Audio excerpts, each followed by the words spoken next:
sabia que eu ia trazer mensagem nenhuma, mas eu não posso dizer não, porque eu disse, talvez eu estudei aqui no celular, vai que aqui no celular eu fiz alguma coisa contra o Evangelho.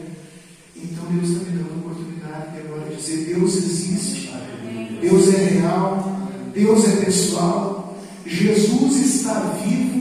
Eu sou psicólogo, posso chegar aqui, abrir um livro de Freud, ler texto de Freud, mas Freud está morto. Mas essa palavra que eu vou ler aqui para vocês, o autor dessa palavra está aqui.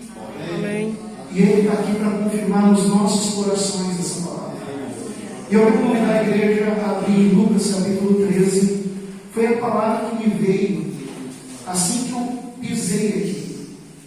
Eu pensei que ia fazer então Deus vai me dar a oportunidade de eu fazer uma saudação.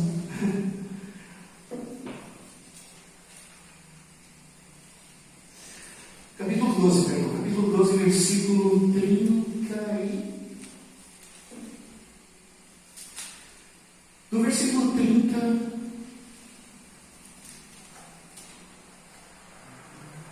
ao versículo 34. A palavra do Senhor nos diz, Jesus falando, porque os gentios de todo mundo é que se preocupam com essas coisas. Que coisas? Com vestimenta, com honra, com honraria, com privilégio, com dinheiro, com vaidade. Essas coisas são os gentios, aqueles que não se converteram. Buscai antes de tudo o reino de Deus, e essas coisas vos serão acrescentadas. Aquilo que nós necessitamos serão acrescentadas. E essa palavra profética de Jesus eu apresento para ti e para essa comunidade aqui. Versículo 32. Não temais, ó pequenino rebanho, porque o vosso Pai se agradou em dar-vos o reino. Vendei os vossos bens e da esmola, fazei para vós outros bolsas que não desgastam, tesouro inextinguíveis dos céus, onde o ladrão não chega, nem a traça consome, porque onde está o vosso tesouro, aí estará também o vosso coração. Amém. Senhor, meu Deus, obrigado pela tua palavra. Amém. E pelo Espírito Santo do Senhor que inspirou essa palavra, foi registrada pelo médico Lucas, pelo nosso irmão Lucas, há quase 2000 anos, possa ser traduzido em espírito e vida por trás dessa letra, em nome de Jesus. Povo, a gente tem passado por tempos difíceis. Os nossos avós falavam coisas, não os meus avós, porque os meus avós não, mas talvez os avós de vocês que tiveram a oportunidade de serem evangélicos de quarta geração, de terceira geração, ou mesmo de segunda geração, os pais na fé de vocês diziam, falavam, que haviam tempos difíceis em que a igreja seria perseguida, em que a palavra de Deus seria proibida. Eles disseram isso. E muitos à nossa volta, talvez até alguns que vocês conhecem, diziam, isso é história de velho, isso nunca vai acontecer. Abram os olhos, já aconteceu. A igreja tem sofrido tudo quanto é tipo de ataque, do lado de fora e do lado de dentro, porque infelizmente a minha família sempre foi muito religiosa, né? O irmão Rodrigo pode confirmar isso. Só que depois, na vida, lá pelos 16 anos, mais ou menos, eu comecei a ir para o ateísmo e me tornei ateu racionalista, mas eu não era, pastor Érico, eu não era aquele ateu que não acredita em Deus e tá bom. Eu era ateu militante, eu era ateu racionalista. Então, assim, ainda por cima, minha mãe tinha me ensinado a ler a Bíblia, eu conhecia alguma coisa da Bíblia, vinha os crentes pregar para mim me converter, e eu ainda batia a Bíblia com os crentes. Mas porque, sabe, eu era aquele, não era um ateu qualquer, era um ateu enjoado, um ateu.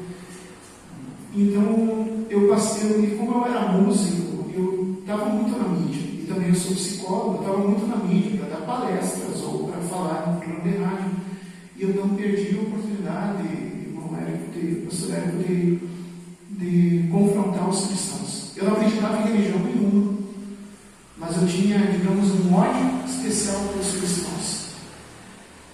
E a vida foi me levando, e apesar de alguns sucessos aparentes para a sociedade, a minha vida pessoal era um fracasso, eu estava com depressão, tinha tentado contra a minha própria vida várias vezes, e aquele ódio contra a religião e tal, e mesmo assim, num dia, em novembro de 2005, bem no dia que eu havia tentado suicídio, Deus interferiu. Hoje eu não vou dar esse testemunho completo, se Deus aprover, um dia eu falo.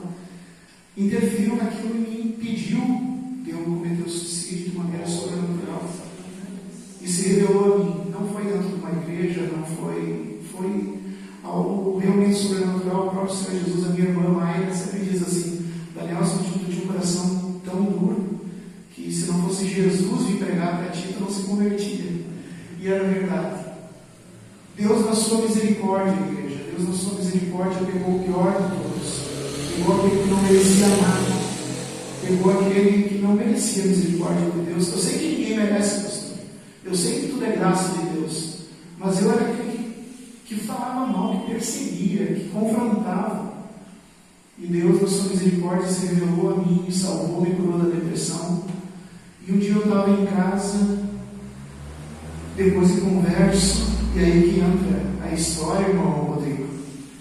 Eu estava em casa e eu comecei a me sentir muito mal, me lembrando que eu nunca perdi a oportunidade de falar mal do Evangelho. Porque eu era descrente, eu sempre confrontava, tirava, fazia brincadeira, minha irmã tinha se convertido e eu ficava cutucando ela. Ficou 3 anos sem falar comigo, porque ela não conseguia falar comigo. Toda vez que ela ia falar comigo, eu cutucava comigo. Ficou 3 anos sem falar comigo, depois que eu me converti. Ela disse: não, eu fiquei 3 anos orando, porque tu não deixava conversar contigo.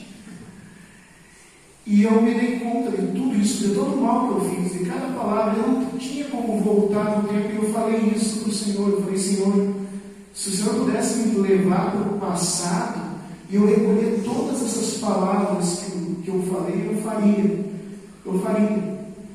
Mas se o Senhor não vai fazer isso, de eu voltar para o passado e remover tudo isso, então que eu possa compensar, e eu faço um pacto com o Senhor.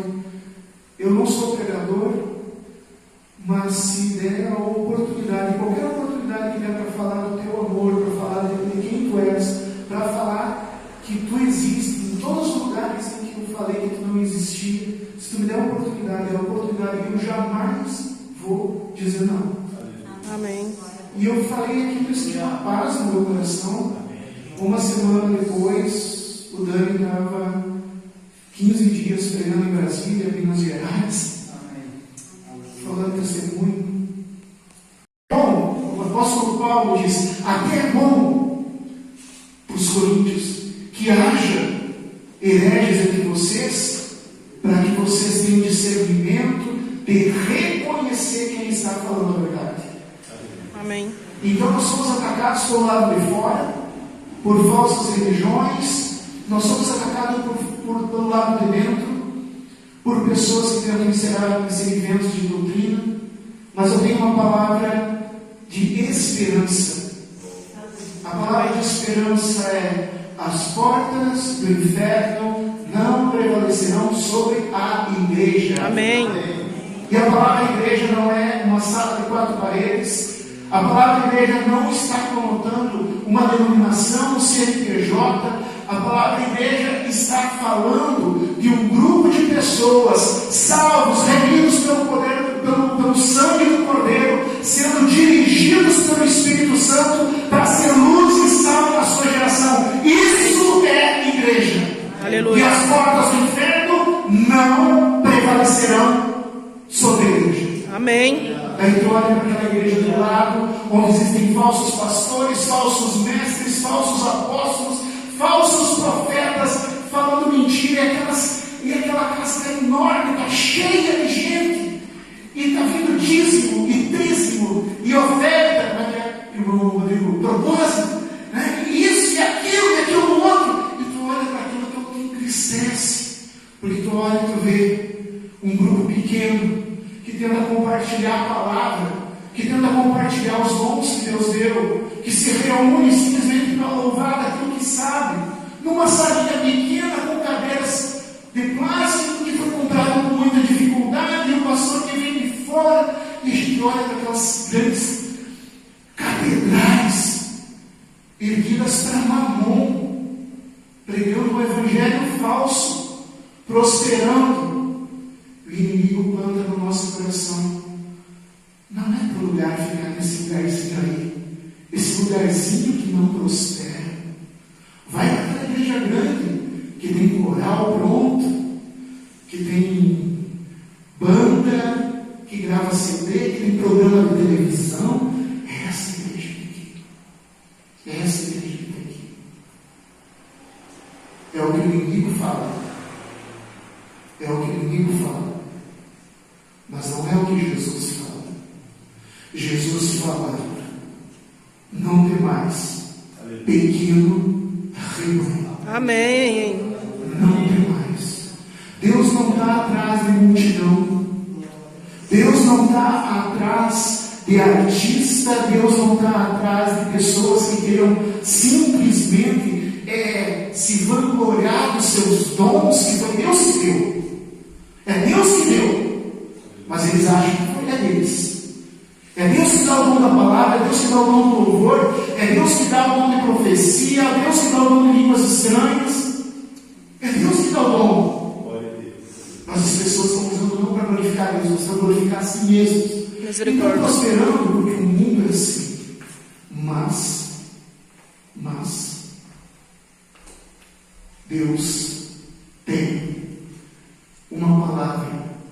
Ele não está atrás de multidão, ele não está atrás de artista, ele não está atrás de empresário da fé.